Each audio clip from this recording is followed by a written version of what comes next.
Welcome to Health and Safety Conversations.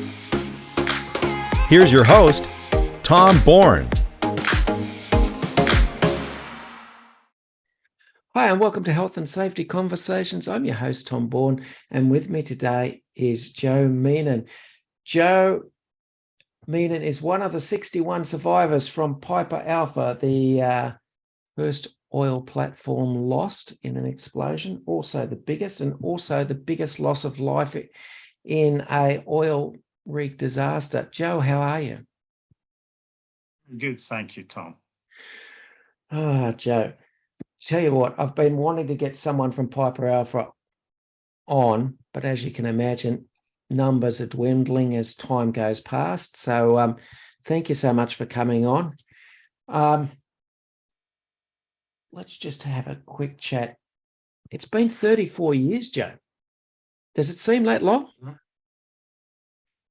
Yeah, sometimes it does, sometimes it doesn't, and as you say, Tom, there's actually a lot less of us now from the 61 than there was obviously 34, 35 years ago now. This year will be the 35th anniversary.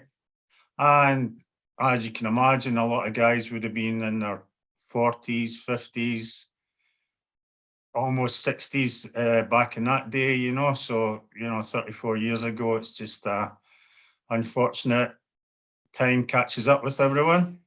Yeah, just to put some perspective around the disaster, because some people will call it an accident, incident, it's a disaster, let's be honest about it.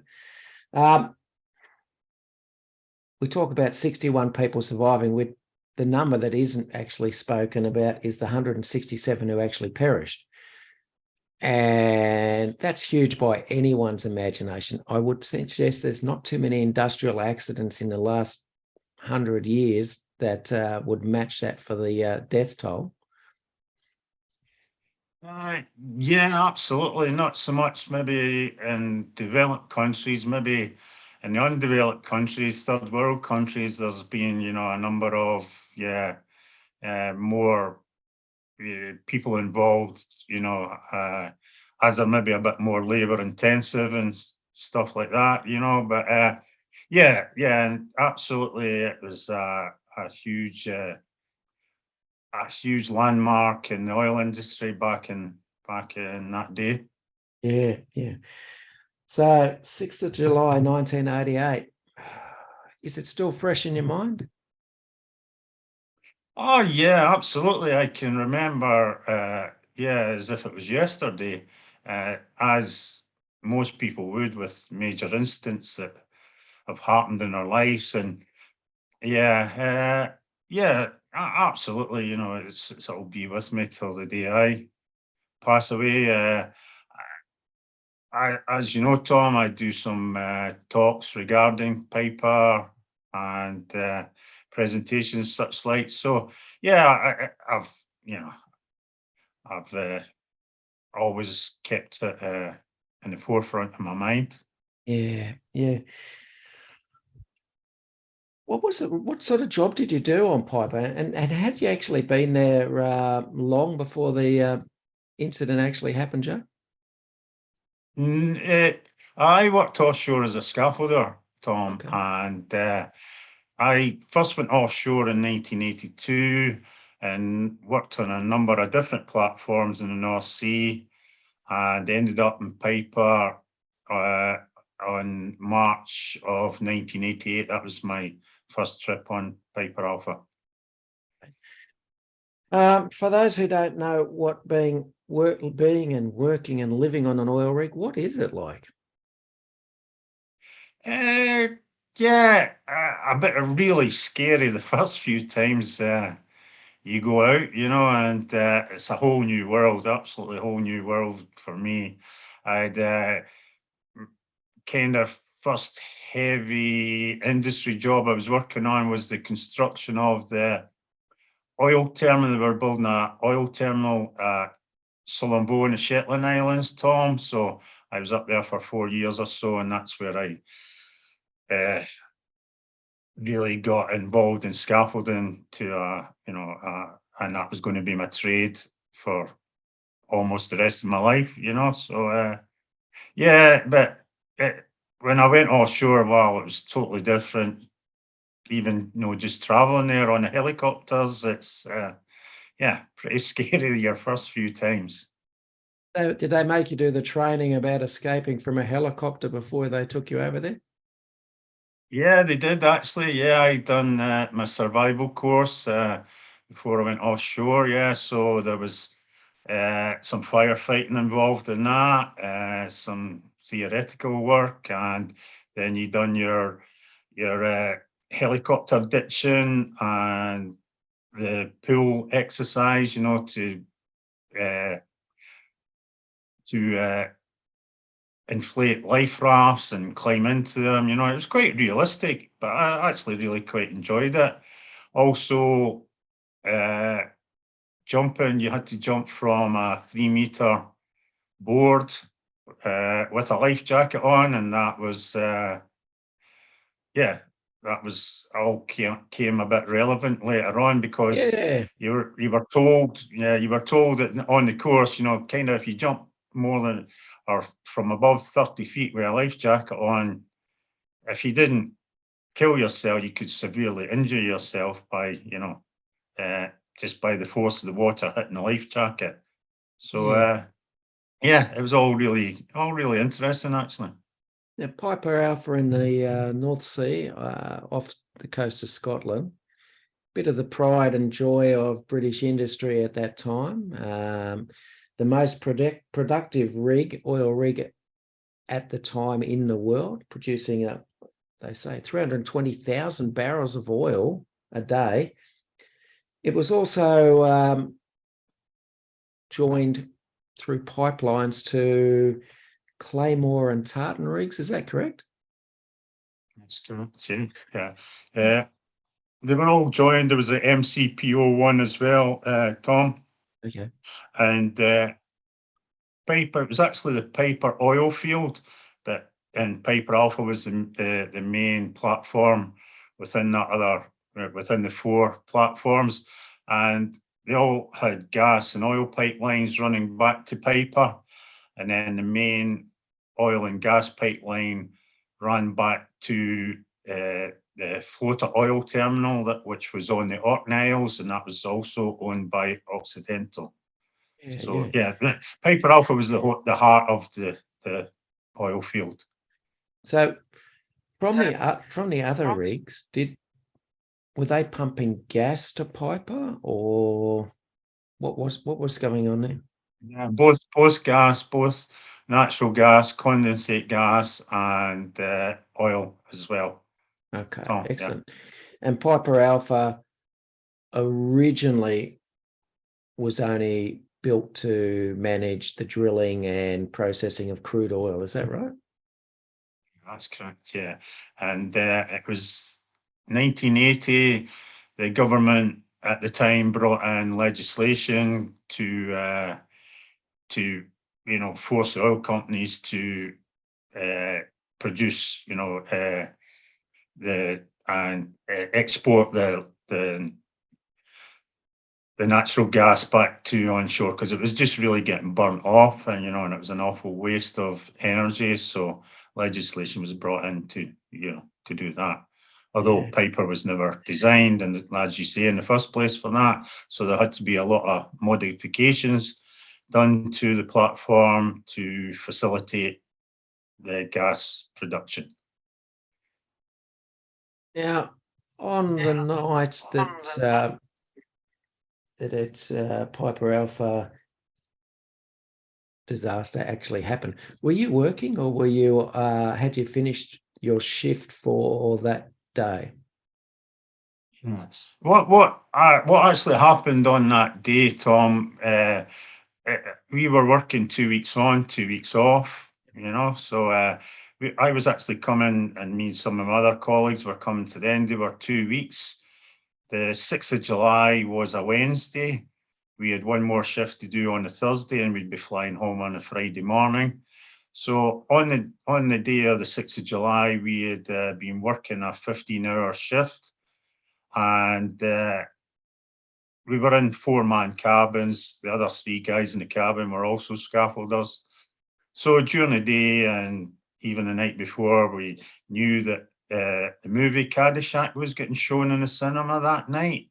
Yep. So we decided we'd, go up there and watch that, which started kind of just after 9 o'clock. So they knew there was a lot of people working overtime till 9 o'clock. So we headed up to went back to the cabin, got a quick shower and changed into, more comfortable clothing and headed to the cinema to watch Caddyshack.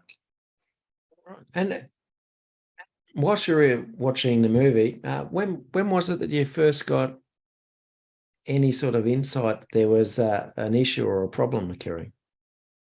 Yeah, well, it was, we were sitting in the cinema, and the cinema was a fairly large cinema which held about 40 or so personnel, and it was really quite busy that night because it was good movie and light. It was a comedy, so a bit of light entertainment for us. So about 40 minutes or so, 45 minutes. You could hear some like extreme flaring noises. There was a gas flare off, Yep. and it was really extreme. And there was actually a silence fell over the cinema, and there was a number of Occidental personnel in there as well. And there was, people really curious looks at each other, worried looks. Yep. But then that subsided. And then the noise and the atmosphere got going again in the cinema, but then within a minute or so it restarted, but even more extreme. You could actually feel the power. It's like sitting in a jet engine, Tom, when it's sitting on a runway, Yep. ready, revving up to take off, but really, really extreme. You could feel it coming through the seat, through the floor, and then all of a sudden there was a huge explosion, which resulted in that one of the slides I showed, sent to you. Absolutely knocked the platform back and forward, side to side. People were thrown off their seats. Part of the roof of the cinema fell in, lighting fell in, and then it went into pitch black. Yep. It just all the power went off. But within maybe 30 seconds, maybe 15, 20 seconds, the emergency lighting came on. And there was an initial panic in the cinema to start with, but then everybody got the rest of the guys to calm down, and we kind of got ourselves organized a wee bit. Yeah. When you say panic, what was it? People just desperate to try and make their way out? Yeah, pretty much. Yeah, just a shock. People heading to the exit, which took you back into the accommodation. Pretty much, and screams, and people panicking, obviously, but everybody managed to get calmed down within a minute or so. Yeah, on oil rigs, I'm assuming you practice your evacuation drills quite regularly. Is that the case? Yeah, that was the case. Yeah, every Sunday we had our lifeboat drill, so it was just you went to your muster station, and our muster station was actually at our lifeboat. On that slides or photos I sent you, Tom, all the lifeboats were stationed at the north end of the platform, and that was my kind of first thought when I was leaving the cinema to try and get to my muster station. Yep. Was after that initial explosion, was it the immediate thought of everybody to prepare to evacuate, or was it just okay, there's a bit of a problem, well, we'll just go back to our rooms? No, you knew it was more serious than that, Tom. But the problem was, without us knowing at the time, the first explosion totally destroyed the control room. Therefore, there was no alarms, there was no tannoys went out to instruct people what to do. So when you've got no information, it's everybody's, some people are, it's kind of funny thing to explain, but if you've not got any directions, nobody telling you what to do, there's just confusion. And Yeah. that's what it was, just total confusion. Some people reacted better than others. Some people not panic, but just didn't know what to do. It just, and like I say, my first thought was to try and get to my lifeboat, to the muster station.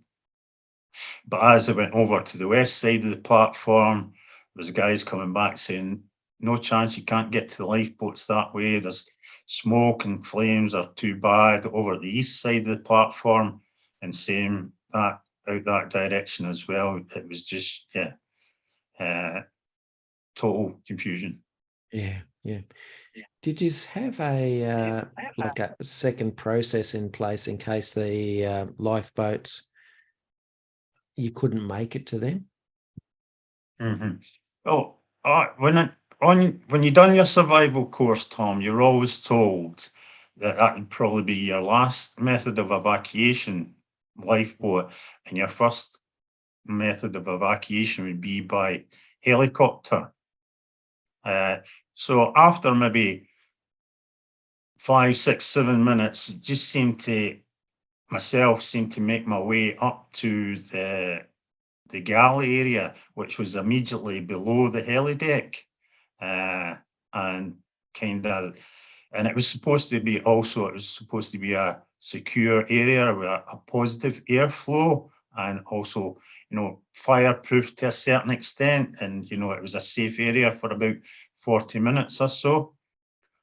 So I just made my way up there. I got separated from my colleagues, my workmates that I'd been with in the cinema and such like. So I made my way up there and got up to the galley area. What you find in the galley area? Well, it was quite I got up, and I would say this is maybe about 10 past 10 now, something like that. About 8 minutes, 9 minutes after the first explosion. And I got up there, the emergency lighting was still on, and there was a reception area just outside the entrance to the galley. That's where you check in when you come, when you arrived on the platform, you'd go and get checked in and find out where your accommodation was and such like. And there was double doors to go into the galley, and I opened one door, and there was maybe about 100 men in there. Either they were lying on the floor or sitting on the floor with their backs to the wall, and it was almost silence in there. And just at that point, a guy came in behind me, and he shouted out, "Is there anybody here from Boddens?" And Boddens was the drilling contractor on platform, the guys that done the drilling for the oil. Yep. And they recognised his voice and shouted, "We're over here, Mark." So I thought, at that point, let's say I got separated from my colleagues I was with, and I shouted out, "Is there any scaffolders here?" And same again, my workmates recognised my voice and shouted, and they were actually right round the back of the galley in a little store area, which was a dry store area adjacent to the kitchen area of the galley. So I progressed to walk round that way, and I was stepping over people lying on the floor. They were lying on the floor where they're maybe leaning on their elbows and such like, Tom, but keeping as low as possible. Yep. There was smoke in the galley at that time, but it wasn't excessive, it wasn't too bad. But as I was going round that way, the OIM, which is the offshore installation manager, Yep. he was there, and the safety officer was there. Mm-hmm. And as I was going passing them, somebody shouted to Colin, he was the OIM, Colin, tell us what's happening. What are we going to do? Yep. But as I passed and looked back at him, he's gone. His face was gone, Tom. He just couldn't appreciate what was going on. He just, for lack of a better word, he just froze, Yeah. And the safety officer shouted out, guys, there's been a mayday sent out. There should be helicopters here within the next half an hour, 40 minutes to come and rescue us. Just hang fire in here. So as I progressed round through some other plastic doors to this little dry store area, and the guys I was with earlier on were all sitting there, same lying on the floor or sitting on the floor. But they all had wet dish towels over their face, their nose and mouth. And they said, Joe, get a dish towel up there. There's dish towels beside the sinks. And these were big industrial sinks, Tom, for the caterers to clean their dishes and such like. Yep. And I just thought, I grabbed a dry dish towel just without thinking, turned on the tap. But of course, there's no water coming out the tap. Yep. And it's really starting to sink into me now. Well, there's no water, there's no power, there's not going to be any facilities to fight the fire with. Yep. We're really in a bad way now, so there was water still in the bottom of the sink, so I soaked the dish towel in there, went back down and sat with the other guys, and there was about 20 of us in that area. Yep. And I sat down with them guys, and we says, well, do we know what's happening, lads? Anybody got any information? They said there had been two of the firefighting team that had come up. They had breathing apparatus on to the back door of the galley area there, because there was a little landing area out the back of that door for the caterers to get supplies. And they said they were going to come back and let us know what was happening. But after 2 or 3 minutes, no, it wasn't happening. We were sitting there, you could hear other small explosions happening on the platform. You could actually hear like yawning noises, grinding noises. Say this is about 12, 13 minutes or so after the first explosion. Believe that the structure of the platform has been compromised already. It's starting to bend and give way. It was starting to just fall in on itself. Therefore, there was windows breaking and such like, and then the emergency lighting also went off. So we were just sitting there. Why is there in the galley? What was the overall mood of people? Were they optimistic that rescue was coming, or were people just in sheer dread of what was going to happen? Yeah, I think I think they were just didn't know what was going to happen. They were just waiting for something to happen. Yeah. But there was nothing happening, Tom. You know what I mean? And like I say, nobody getting any direction apart from the direction of being told to stay, and there'd be helicopters arriving. Okay. Yeah. When did you make the decision not to stay there? Well, that's what we were sitting there. The crowd of us there, and it says, right, guys, says, well, look, if we're sitting here and anything else happens, we're not going to be in any position to be able to do anything for ourselves. Why don't we go up onto the heli deck and we'll maybe get a better idea of what's happening and see if we can do anything for ourselves. Like I say, if we stay in here and anything else happens, we're trapped almost. So, yeah, a wee bit of discussion between the guys, and then we says, right, yeah, let's go up there and see what's happening. And as we were leaving, I was last to leave, and there was 6 guys who were working for a communication company that we had done work for, getting them access to wherever they had to work, putting platforms and towers up for them and such like. And as we were leaving, I asked the guys, I says, are you guys coming with us? And they looked at each other and they said, no, we're going to stay because we've been told to stay. And I just says, well, good luck to you guys. So when we got outside and climbed up onto the heli deck, that's when it really came evident how serious the situation was, and you could see straight away there was absolutely no chance of any helicopters landing on the platform because the smoke was so bad.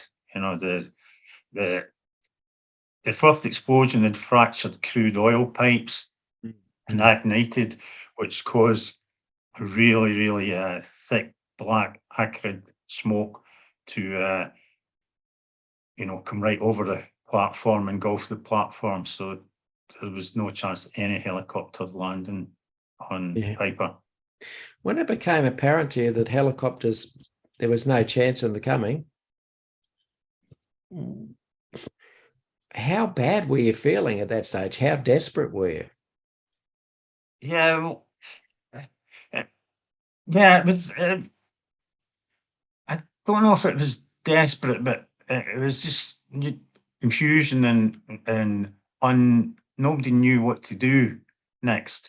So next to the heli deck was the heli deck landing office, which was also the radio office, and that was the highest point we could get to in the platform in that area. So we all climbed up there on top of that, and when we were up there, you could see the smoke, and it was coming across in layers, but there was at certain times there was a gap in the smoke, so we could all stand up and catch some breaths of fresh air, and then back down. But also when we were up on top of that, the roof of the heli deck landing office, there was a water cannon that was on top of one of the crane jibs from the Tharos, which was a support vessel alongside, and that was fanning back and forward, Tom, and that was actually catching us on top of there.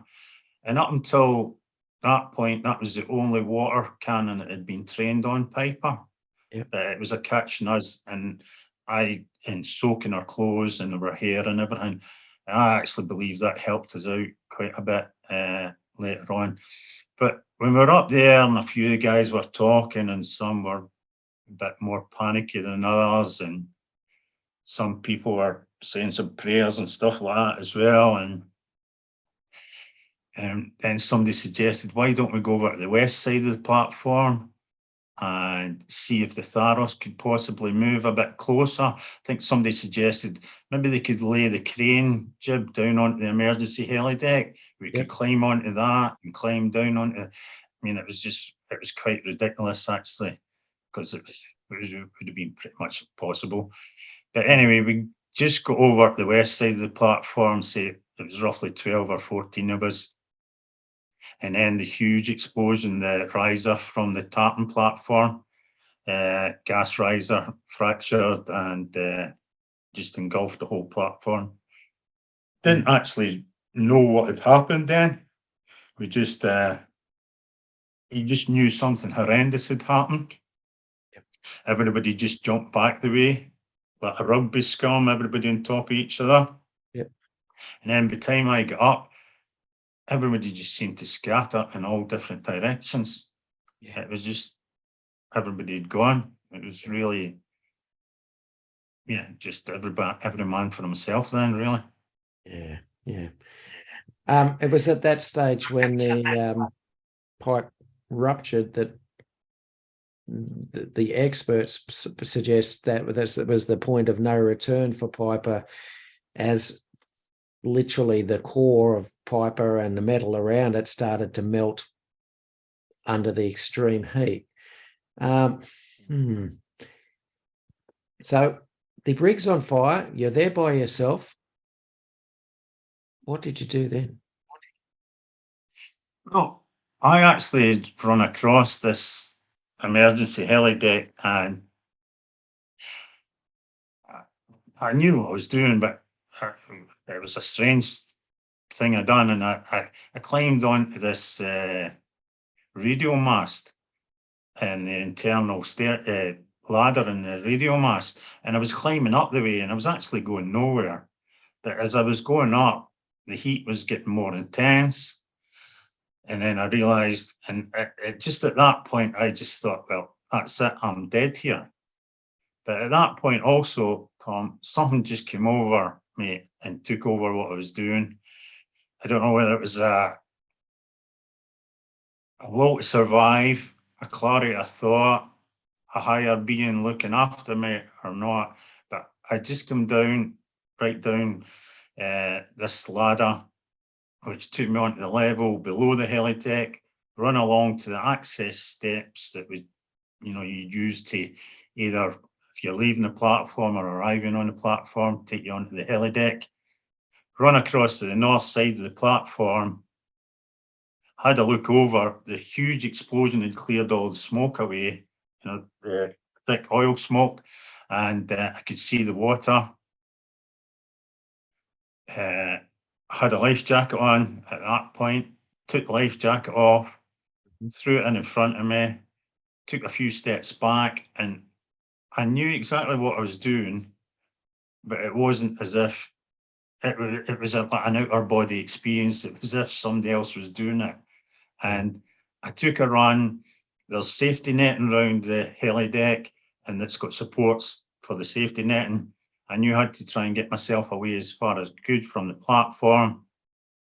Took a run, used the supports to propel myself off as far as I could. And it was only at that point as if I'd came back to myself, actually. And excuse me here, Tom, but the first thought came into my head was, what the fuck have I done? So at that point, not another thought came into my head till I hit the water, which was roughly took about 6 seconds to cover that distance. And then bang, I hit the water. I don't know how far I went down. I know it was quite a bit, but you're a bit disorientated and such like. But when I looked up and I could see the light from the fire above. So that gave me a reference to get back to the surface. Got back to the surface, a lot of debris in the water, but floating next to me in the water was a life jacket, and I can only imagine it was the life jacket I'd thrown in front of me. So I actually put my arm through the life jacket. It was actually in the north side of the platform, and that's, let's say, where all the lifeboats were stationed. And during that explosion, one of the lifeboats, at least one of the lifeboats had been blown off in the explosion, but part of the roof of one of them was floating in the water next to me. And I managed to wedge my arm into that. I started to propel myself away from the platform. But it being the 6th of July, Tom, it was a beautiful summer's night, as you often got in the North Sea. And the sea was actually running from south to north that night with a half a metre swell. So that was in my favour, taking me away from the platform also. So I got so far away, and I could see the rest of one of these lifeboats floating in the water. I disregarded the stuff I had, swum over to the lifeboat, managed to pull myself up in it. And that's when I kind of just sat on the rim on the edge of the lifeboat. I was looking back at the platform, trying to take in what I was witnessing. And I just thought, I'm the only person that's survived this. At that point, that's what I was thinking.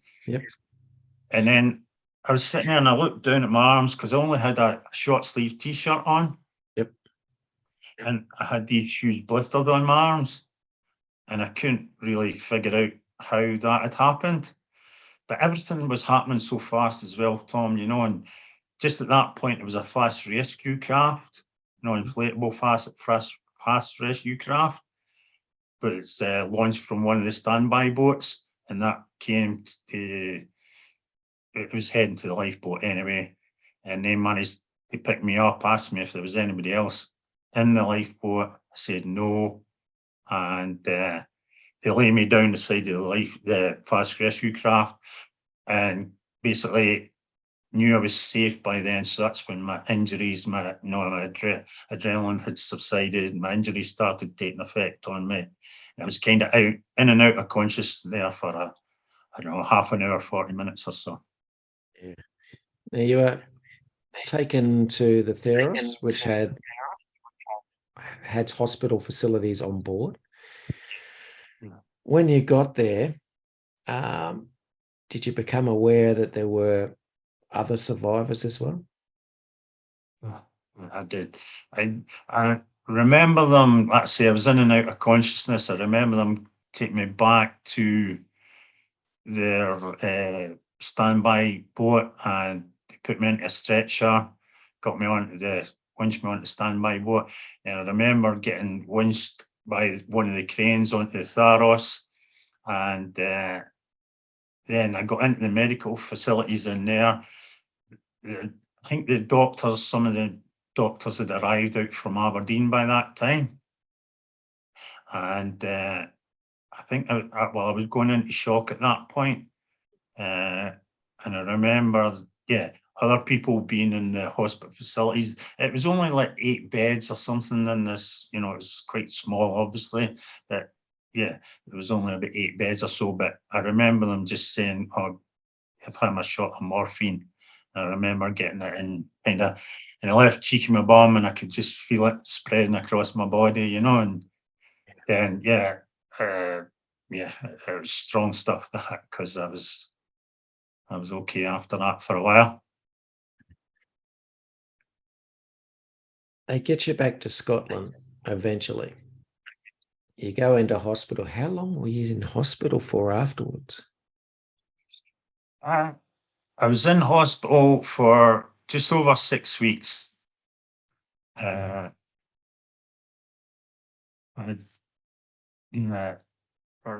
first 4 days, myself and Roy Carey, actually meet myself, there was a guy, Roy Carey, and myself and Roy were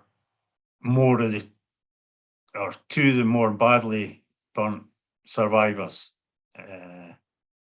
And we were in a separate ward just on our own, myself and Roy. I had a nurse stationed by my bedside for the first 72 hours, but overnight, there was actually one other survivor, Tom, on that night, a boy called Eric.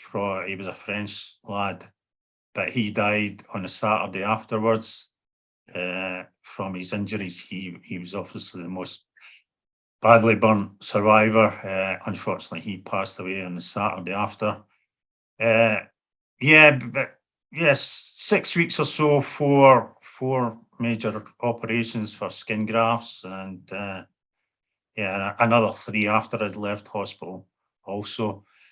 But I was quite fortunate. I didn't stay too far or to get back and forth to the hospital in Aberdeen Royal Infirmary, which was only take me half an hour from my hometown. So I was in and out, still going in and out after I'd been released from, hospital.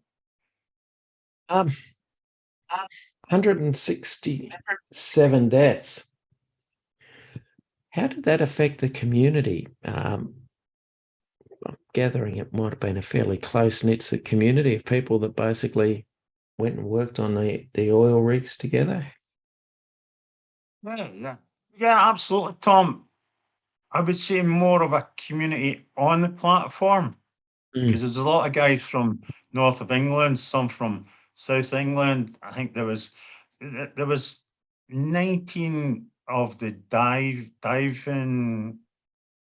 on Piper, because they done a whole summer's work on Piper, and there was 19 divers. I don't know how many actual divers there was, but the whole working company, the guys that that look after the divers when they're in the water and such like.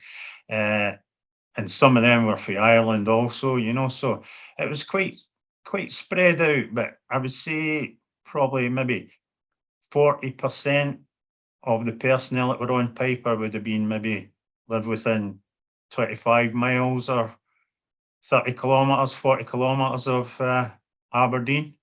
Yeah. But there was a lot of guys that lived further afield also. Yeah. All right. How did it affect you emotionally after your physical injury started to heal? Yeah, obviously it was pretty tough. We all had to go and give evidence at the public inquiry, Mm. Lord Cullen public inquiry, and we also had to give evidence and get a lot of medical assessments done for our own personal injury claims and such like, which was fairly traumatic. My own personal stuff was more traumatic or more. It was more invasive than the public inquiry. The public inquiry was quite straightforward. Mm. My own personal stuff was, psychological reports, psychiatrists, as well as physical reports done and such like, so I'd say that was a bit more invasive. But yeah, absolutely shock of being involved in that. I would say, Tom, I was very fortunate that I wasn't too severely affected by post-traumatic stress disorder. I was, I don't know why that was, just in my makeup or whatever, but I was one of the more fortunate people that didn't suffer too badly with, depression or, survivor's guilt. It was also known as well, Yeah. because there was also 2 suicides within 5 years, Tom, of Piper, and that, what they labelled that was survivor's guilt. Did you ever end up going back on any oil rigs? No, I've been on a helicopter once since then, but no, I never went back. I know 3, 4 guys that did go back, yeah, and yeah, fair play to them, if that's how they had to handle it, yeah. Had enough? Oh yeah, for sure, yeah. I was quite fortunate, and I actually, once I kind of recovered to a decent, level, I, I've got family in Australia, as I mentioned to you, and yeah, I had a visit out to them. I had also family in Southern Africa and Zimbabwe, and had a visit to them as also, so yeah, but without realising it, it was actually done me a power of good getting away from Aberdeen over at like 1990, 91 or so. It was 92. It was around about that, those years. And yeah, it was really quite beneficial for myself to get away from all that. Yeah. All right. The Cullen report, once it was completed, came up with multiple causes. There was the permit system. There was the flange only being put on the safety valve, only finger tight. There was the fireproof walls that weren't blast proof. There was the rubber matting put on where the divers went. There was a deluge system that had been switched to manual. That's why no water came on. For you, who was actually there on the rig, what do you reckon the main, or a couple of the main reasons were? I've said this a number of times when I've been asked that question, Tom, and I've only got one word for it: was greed. Mm. And expand on that a little bit. It was just greed from Occidental, the oil companies. There's a thing that you can find on YouTube, Remembering Piper, and it lasts for 20 minutes. It's an animated catalogue of what happened, and at the end of it, it's got a little segment, about 15 seconds or so, from Lord Cullen summing up, and he goes on about how Occidental had internal reports done in 1986, 87, and even in March of 88, making them fully aware of all the problems regarding what could happen on Piper. Mm. And that's exactly what happens. And actually, at the end of Lord Cullen's summing up, he actually says that all these reports that were given to Occidental could, that's exactly what happened on the platform on that night. So they knew everything that was happening. Also, I believe over the 12 years or so that Piper was producing oil, as you said, Tom, it was one of the most productive platforms, or the most productive platform in the North Sea, maybe worldwide at that time. They had received revenue of over $20 billion over that 12 years, Occidental. Yeah. Yeah. And also the British government at the time had to take a fair bit of responsibility because they were taking a lot of revenue from the tax revenue that they were receiving from all the oil that was produced, not only on Piper, but on the other platforms. Yeah. I just want to ask you one more thing about that. The fact that Tartan and Claymore kept the connection up when they knew there was a fire on Piper Alpha, would you say that's a cultural thing, that they were just too scared to stop pumping condensate and gas to Piper Alpha? Yeah. Well, similarly, Claymore, which was like a twin sister platform of Piper, they were just almost the exact same, was in full production till 11:30 that night. But the OIM at the time didn't believe that he had the authority to shut the platform down. He had to wait to get confirmation from his supervisor on shore before he could shut the platform down. Yeah. And There'd be no, Tom, there'd be no scenario of any plans drawn up for an platform fire major incident, over the years. They just kind of, I don't think they, because if you read, or have not read the reports, but the reports that Occidental had done for themselves, they knew, it was quite obvious. And these guys are supposed to be top engineers and top managers, and they must have known that these things could have happened, but they just chose to ignore them. yeah, did it frustrate or anger you that there were no criminal charges laid, no one went to jail over the failing to take action to prevent this type of event happening? Absolutely, and it probably more so now, the more you know about it. Like I said, the first few years afterwards, I'd kind of went away and done some traveling and didn't really kind of turn my back on it a bit, But yeah, with me doing my presentations and such like now, and knowing what I now know, yeah, absolutely. And I think it would have been the British government at that time, or the British lawmakers that decided not to bring any charges against the management of Occidental, which, yeah, was really quite frustrating. Cullen report made 106 recommendations to improve safety on rigs. Do you think in this day and age that a similar type of event could occur though? I was probably quite convinced no, but you still do hear of major gas leaks, carbohydrates that are getting released, or accidentally obviously getting released,